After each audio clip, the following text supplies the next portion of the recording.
काल महानगरपालिकेच्या प्रशासकांनी अधिकाऱ्यांच्या समेत माननीय पालकमंत्री आंबेडकर साहेब, या उत्तरचे आमदार राजेशजी क्षीरसागर साहेब, दक्षिणचे आमदार अमोलजी माडिक यांनी एक बैठक घेतली। 3-3.5 तास मॅरेथॉन बैठक ही चालली होती आणि या बैठकीमध्ये कोल्हापूर महानगरपालिकेच्या हद्दीतील विविध प्रश्न आणि त्या अनुषंगाने चर्चा करण्याचा एक फार्स करण्यात आला।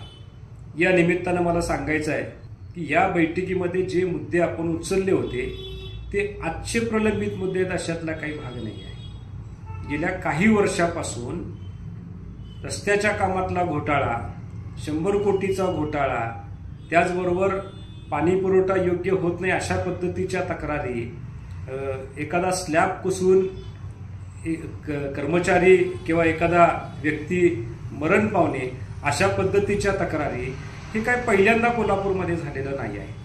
आणि तुम्ही या बैठकीच्या माध्यमातून अधिकाऱ्यांच्या समोर, अधिकाऱ्यांच्या वर ज्या पद्धतीनं बोलायचा प्रयत्न केला, ज्या पद्धतीनं त्यांच्यावर गुरगुरायचा प्रयत्न केला आणि 100% फक्त या सगळ्या गोष्टीला अधिकारीच कारणीभूत आहेत अशा पद्धतीनं तुम्ही व्यक्त होताना जे काय दिसत आहे ते 100% चुकीचं आहे असं कोल्हापूरकरांचं मत आहे। जर याच्याकडे बारकाईनं बघितलं, तुम्ही मीटिंगमध्ये तुमच्या बरोबर जे टोळकं होतं, महानगरपालिकेतली महापौर भूषवलेली आहेत, त्याच्यामध्ये स्थायी समिती सभापतीचं पद भूषवलेलं आहे, वेगवेगळ्या पद्धतीनं महानगरपालिकेचे कारभारी म्हणून त्यांना ओळखलं जाते।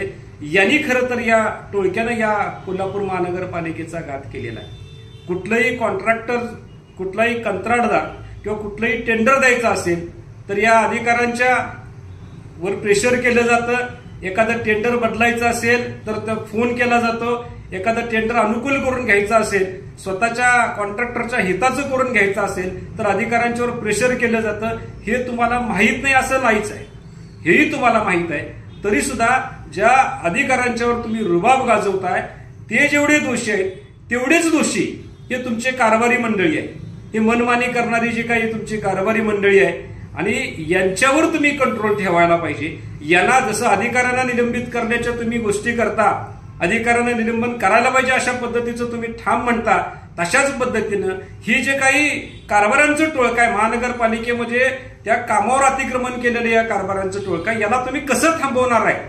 कारण मागच्याच वेळी ड्रेनेजचा मुद्दा उचलून एका कॉन्ट्रॅक्टरनं आरोप केले, ते जैसे ते प्रकरण तसंच पडलेलं आहे। त्याच्यावर कुठल्याही पद्धतीची चर्चा झालेली नाही किंवा त्याच्यावर कुठल्याही पद्धतीची ऍक्शन झालेली नाही, ते जैसे ते तसंच थांबलेलं आहे। या वेळोवेळी आमच्यासारख्या पक्ष संघटनांनी सातत्यानं आवाज उठून या 100%च्या खड्डेवारीच्या 100%च्या टक्केवारीच्या विरोधात आंदोलन, त्या टक्केवारीच्या बद्दल कुठेही तुम्ही चौकशी करताना दिसत नाही, त्याच्या विरोधात साधं बोललेलं सुद्धा तुम्ही कुठं दिसत नाही।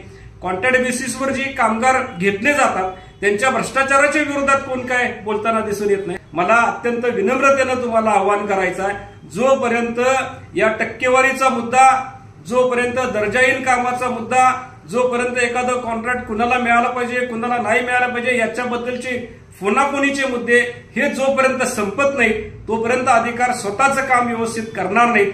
जर महानगरपालिका सुरळीत करायची असेल तर तुमचा हा हस्तक्षेप, तुमच्या कारभारांचा हस्तक्षेप हा वेळीच थांबवावा लागेल, एवढंच मला इशारा या निमित्तानं तुम्हाला द्यायचा आहे।